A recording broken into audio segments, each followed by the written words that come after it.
Hello दोस्तों, horror domain Hindi channel में आप सभी का बहुत बहुत स्वागत है।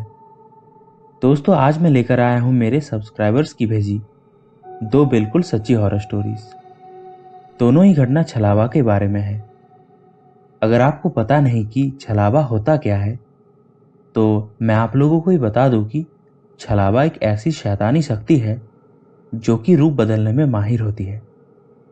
किसी भी रूप में आके ये रूहानी शक्ति भ्रम पैदा करके अपना शिकार करता है। आज भी हिंदुस्तान के गांव में जब भी भूतों की कहानी सुनना और सुनाया जाता है, तब चुड़ैल, पिशाच, यक्षिनी के साथ साथ छलावा का जिक्र जरूर होता है। दोस्तों, छलावा के बारे में मैं ऑलरेडी 2-3 वीडियो बना चुका हूँ, जिनमें छलावा के बारे में मैंने काफ़ी कुछ डरावनी बातें बताई थी। तो इस वीडियो को देखने के बाद आप उन वीडियो को भी एक बार ज़रूर देखिएगा। तो चलिए बढ़ते हैं आज की कहानियों की ओर। पहली घटना मुझे इंदौर से विशाल जी ने भेजा है। तो आगे की कहानी मैं आप लोगों को विशाल जी की पॉइंट ऑफ व्यू से सुनाऊंगा। मेरा नाम विशाल है और आज मैं आप लोगों को मेरे साथ हुआ एक बिल्कुल सच्ची डरावनी घटना सुनाने जा रहा हूं। ये घटना मेरे साथ बचपन में घटा था। मेरी उम्र तभी 14-15 साल होगी। दरअसल बचपन से ही मुझे मछली पकड़ने का बहुत शौक है। मैं अपने पापा के साथ हर शनिवार के दोपहर को हमारे घर के पास में ही एक बड़े से झील में मछली पकड़ने जाता था। ऐसे ही एक दिन शनिवार को मैं हर बार की तरह पापा के साथ तालाब के पास बैठकर मछली पकड़ रहा था। तभी बरसात का मौसम था और उस दिन हल्की हल्की बारिश भी हो रही थी। मैं और मेरे पापा छाता लेकर उस तालाब से मछली पकड़ने लगे। पहले 1 घंटे में ही हमें 3 छोटी मछली मिल गई, जिनमें से मैंने 2 और पापा ने 1 मछली पकड़ी। इस बात से हम दोनों को ही बहुत जोश मिल गया और हम लोग बड़ी मछली पकड़ने के लिए जुट गए। उसके बाद 2 घंटे तक हम बस बैठे ही रहे। हमें कोई मछली नहीं मिली। फिर मेरे पापा उस तालाब से उठकर पीछे पास की झाड़ियों में चले गए। मेरे पापा को बीड़ी पीने की गंदी आदत है, तो मुझे लगा कि 2 घंटे से एक भी मछली ना मिलने के कारण तंग आकर वो झाड़ियों के पास बीड़ी पीने चले गए। पापा अपने साथ फिशिंग रॉड भी ले गए थे, इसीलिए मुझे लगा कि आज उनका मछली पकड़ना तो हो गया, जबकि वो इतनी आसानी से हार नहीं मानते थे। खैर, फिर मैंने इतना ना सोचकर वापस मछली पकड़ना चालू करा। लेकिन उसके बाद फिर से 2 घंटे तक बैठे रहने के बावजूद भी मुझे एक भी मछली नहीं मिली। अब शाम भी हो रही थी, इसीलिए मैं अपना सामान समेटने लगा। मैंने अब गौर किया कि पापा को उस झाड़ियों के पास गए अब लगभग 2 घंटे बीत गए हैं, फिर भी वो क्यों अभी तक बाहर नहीं आए। मेरे मन में अचानक बहुत बुरे बुरे ख्याल आने लगे। मछली पकड़ने के सभी सामान को समेटकर अब मैं उन झाड़ियों के पास जाके देखने लगा। लेकिन हैरान कर देने वाली बात तो ये था कि मेरे पापा अब वहां नहीं थे। यहाँ वहां हर जगह देखकर जब मुझे मेरे पापा नहीं मिले, तो मैं जोर जोर से रोने लगा।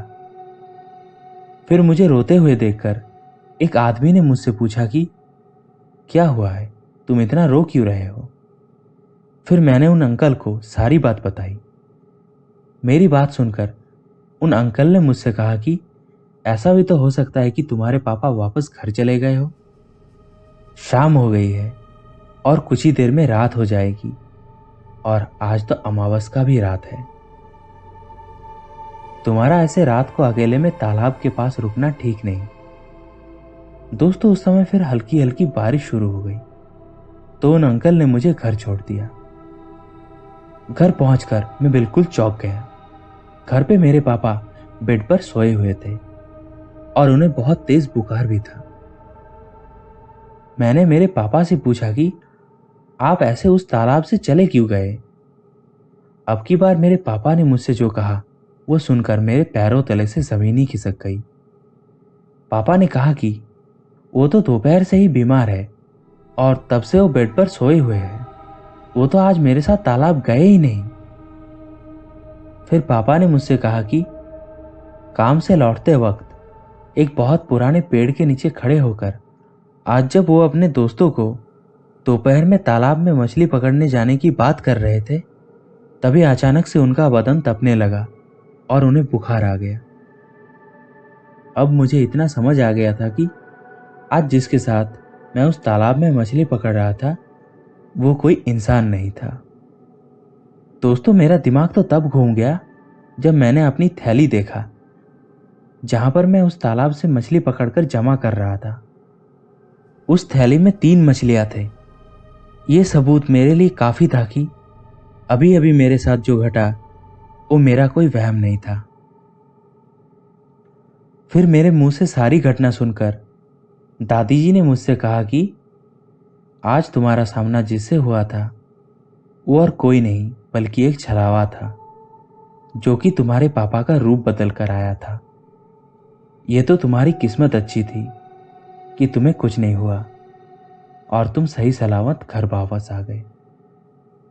पापा ने भी मुझसे कहा कि अगर तुम कहीं जाने वाले हो तो ऐसे ही राहों में कभी भी बताना नहीं चाहिए, इससे तुम्हारे पीछे छलावा लग सकता है।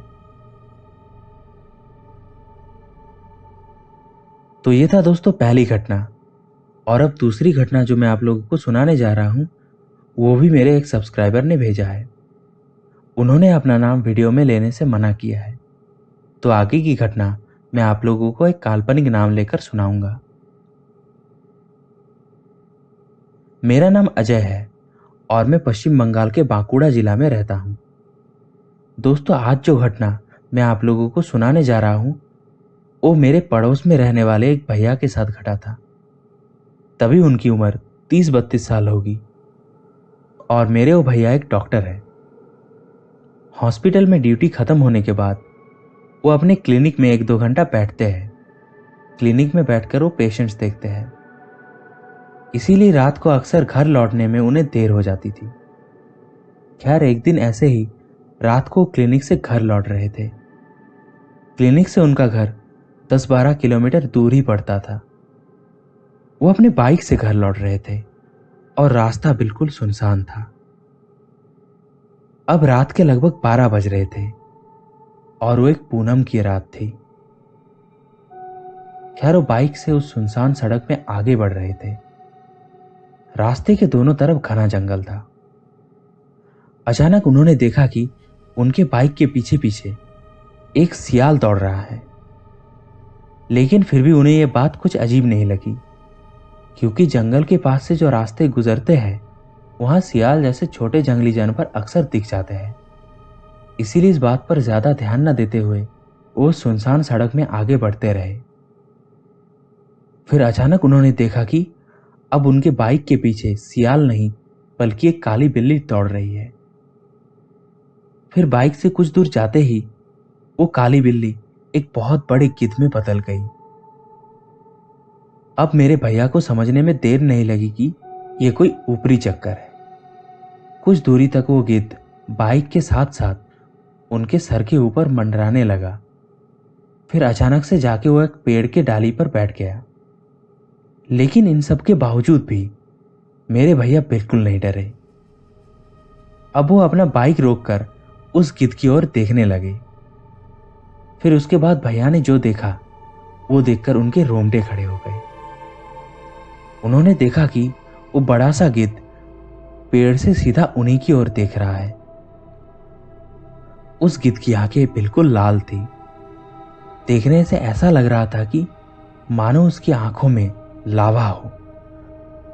खैर, फिर भैया ने वहां रुकना ठीक नहीं समझा। उन्होंने अपना बाइक स्टार्ट किया और तुरंत वहां से निकल गए। घर आते ही उन्होंने सारी घटना घर वालों को बताया तो किसी ने उनका यकीन ही नहीं किया। फिर कई दिनों बाद जब वो ये घटना अपने एक दोस्त को बताया तो उस दोस्त ने उनसे कहा कि उस रात को तुम्हारे पीछे छलावा लगा था। उस सड़क पर पुराने जमाने में अक्सर ऐसे ही छलावा लगता था। ऐसा उन्होंने अपने दादाजी से सुना है। ये तो तुमने बहुत अच्छा किया कि वहां पर रुका नहीं, वरना एक बार तुम उस छलावा के चंगुल में फंस जाते तो पता नहीं तुम्हारा क्या होता।